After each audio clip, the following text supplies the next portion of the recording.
let's talk dragons. How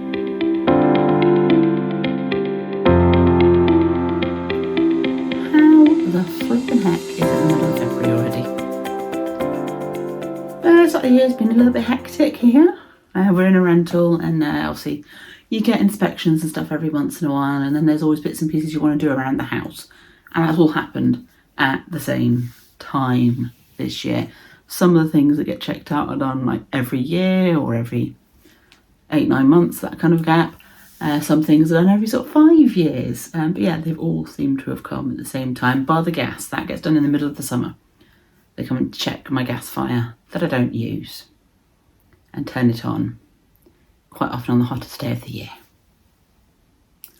So we've had a bit of a hectic time around the house, getting stuff organised and inspected, and they don't always give you an awful lot of notice for when they're coming. It's messed my schedule up a bit, which combined with the fact that I work with human petri dishes, as in primary school children, there's been a bit of time sapping going on so far this year, but I mean, it's all good. We all seem to be back on track now. The lurgy seems to have mostly left the building. It's got a little bit of the annoying cough left, but we're good other than that. So I thought I'd best actually put something on film for you guys. It's been a little while. I don't normally take multiple weeks break, maybe like a week here and there, that kind of thing, but not normally 6 weeks. And it's been 7 years, 8 years, something like that I've been doing this. So yeah, it's a pretty good track record, I think. So on top of all the crazy house stuff and the being poorly, I've also been reading more physical books recently, which obviously makes it a little bit trickier to craft because hands. But I have finally got round to reading the Empyrean book, so Iron Flame, Fourth Wing, Iron Flame, Onyx Storm. That's the order. If anybody can let me know when the next one is due out, that'd be great, because I read them back to back. I finished in the middle of January, and I need the next one. But it does mean that I've realised I have a distinct lack of dragons in the house. I've got all my knitted gnomes from last year. We've got Star Wars, Lord of the Rings, Spider-Verse, Funko Pops scattered around, but no dragons. So we need to correct that. Very much liking the dragon aesthetic, and I do mean the dragon aesthetic, not dragon values. We are not kidnapping princesses and hoarding our wealth. We are using our stash, or at least intending to. So I've had a little look at dragon patterns on Ravelry, and I've picked a few out. These are not all of the dragon patterns that I found that I'm interested in, but I'm going to show you some. And let me know down below if any grab you fancy that you would fancy having a go at. Some of them I would need to purchase yarn for. Some of them I can probably find something in stash. I have a few single skeins of sock yarn scattered around. I've got leftovers from various projects. I've got yarn that was bought for a project then I changed my mind about. But I don't have much in the way of, blanket quantities of 1 or 2 colour yarns, that kind of thing.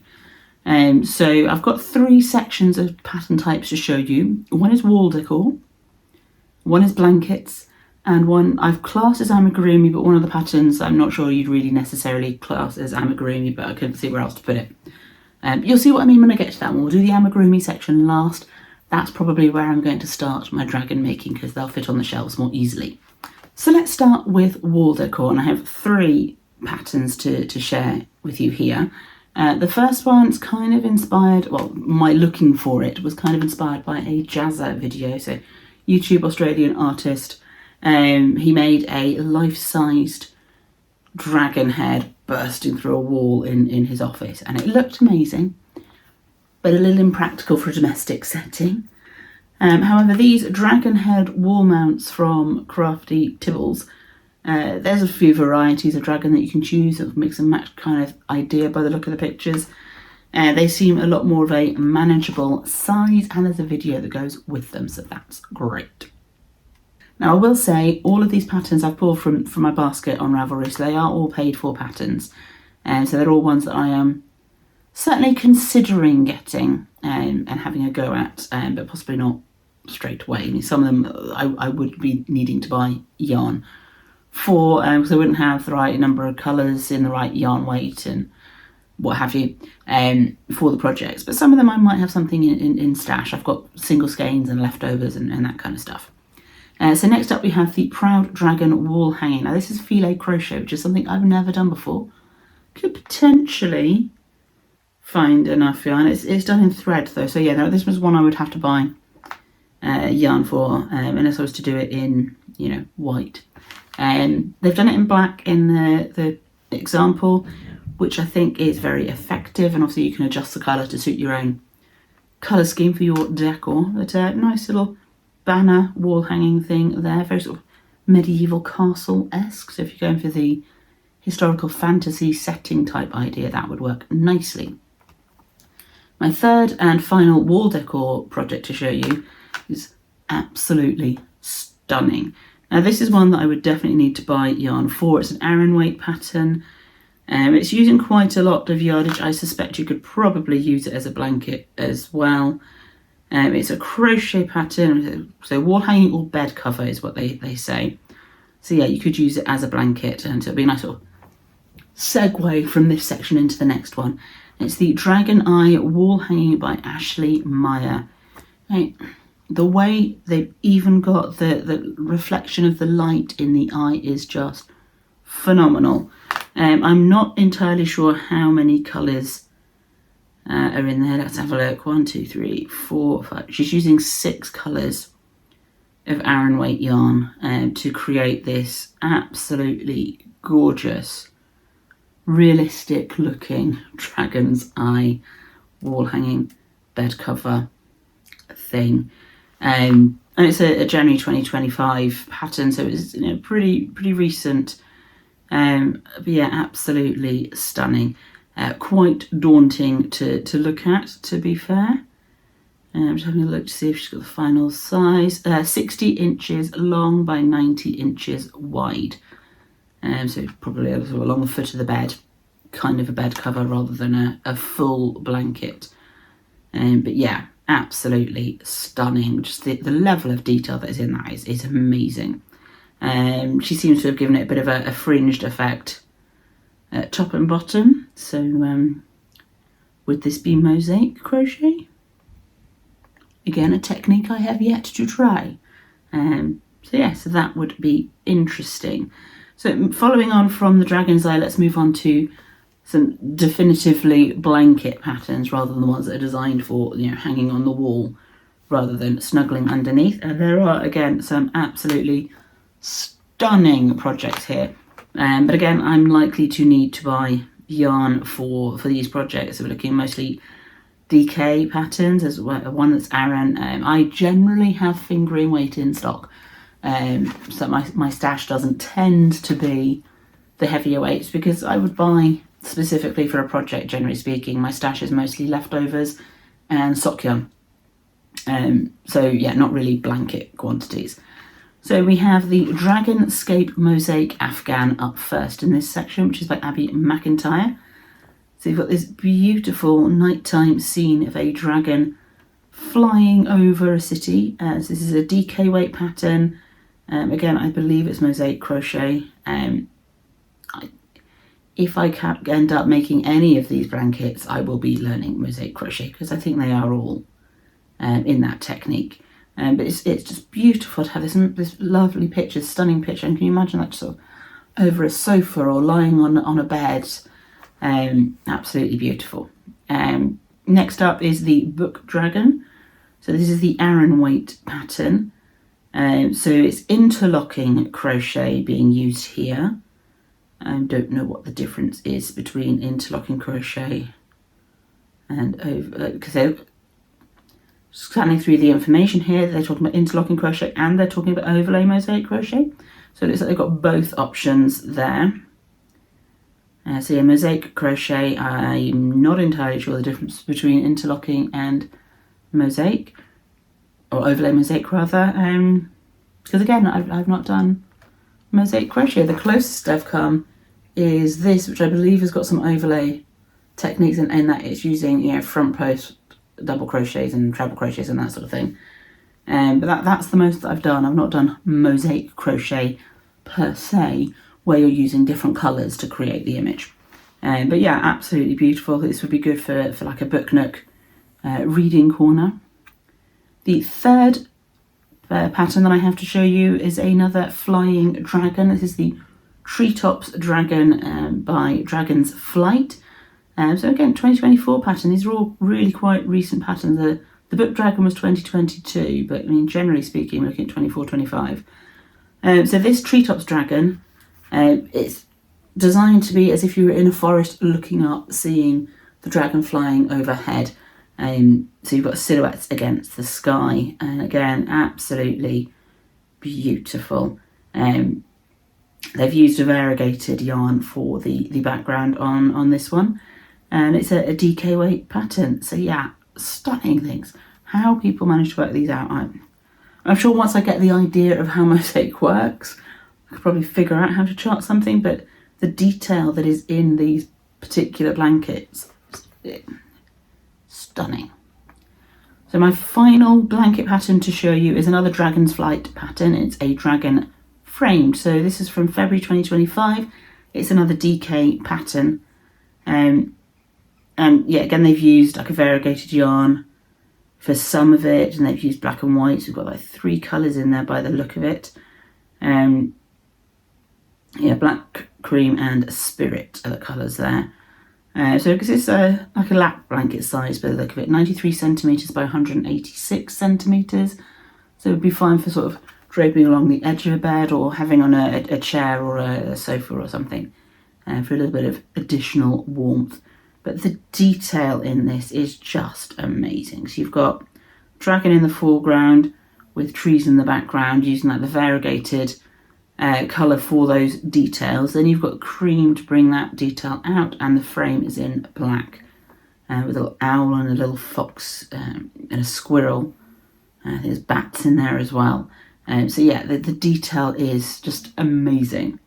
But yeah, I would need to buy new yarn for the blanket patterns and probably for the wall decor as well. So my final section is the Amigurumi section. I've got 1, 2, 3, 4, 5 patterns to show you here. This is the section where I'm most likely to start if I do make dragons this year, and I do have a feeling that there's going to be a bit of a dragon theme to this year. I've also got my eye on a garment pattern that I want to see if it'll work with some yarn that I've got already. So that's another matter. So the Amigurumis, and again, make sure you're commenting down below if any of these patterns have grabbed your attention as things that you would want to make. So let's start with, as I was inspired by fantasy books to think about dragons as something to be working on this year. Let's start with Mary Smith's Reading Dragon Amigurumi with his little book and his little spectacles. He's adorable. So it's a little bit of an older pattern, 2018. I say older than the other ones we've looked at so far today. But he is so cute, little stuffy, reading with his little wings. And the details that are in the book as well. So they've got stuff on the pages for his little picture book that he's looking at. It's adorable. Which is pretty much a theme of these Amigurumi projects. They are adorable. Next up we have Abdullina Kseniya and her baby dragon pattern. This is a 2024 pattern. It looks like there's a couple of variations in the pattern. There's 2 patterns that are in the picture, for every picture that is shown there, so there's a couple of varieties there. But they look adorable. The details that's on these, the way that the eyes have been constructed, the little feathers coming out their heads and the little spikes and warty things on their faces are so cute. So yeah, I'm really impressed with the amount of detail that's going into these. And obviously I did have a little check around to see that these were people who were making patterns before the rise of AI. Because some of them, when you look at them, they're like so realistic looking. And I did have to check a few just to make sure that I was going for genuine patterns and not, slop. But yeah, these ones I think are very, very cute. Lots of detail in there. It may simply be that she's done more sort of warty, horny things on the orange one's face, but the rest of it seems to be pretty similar. But yeah, very, very cute. My third pattern to show you is the Fire Baby Dragon by Natalia Chernysheva. So it's been published in Lila Wooden Toys on Etsy. So we've got an Etsy store as well. So this is a little fire dragon in its little shell. And it's got little, like, fluffy bits sticking out of it. So it looks like you're using some fluff or some roving, as well as the normal yarn. She does say that there are instructions to make the arms and legs movable in this pattern, so that's good. So she's using safety eyes in order to make the arms and legs movable, which I think is a really smart idea. On Etsy, she does have a listing for a 4-in-1 baby dragon pattern. So you can get a variety of different dragons in their little shells. So let's see which ones they are. I'm just looking at the Etsy listing to see if it tells me what dragons they're calling. Doesn't seem to have labelled them. Elemental baby dragons, hatching ones. So I guess it's probably things like earth, water, air and fire. So I guess this little green one is probably earth. The little sort of bluey, purpley, greeny one is probably air. Or it could be water actually, and the white one could be air.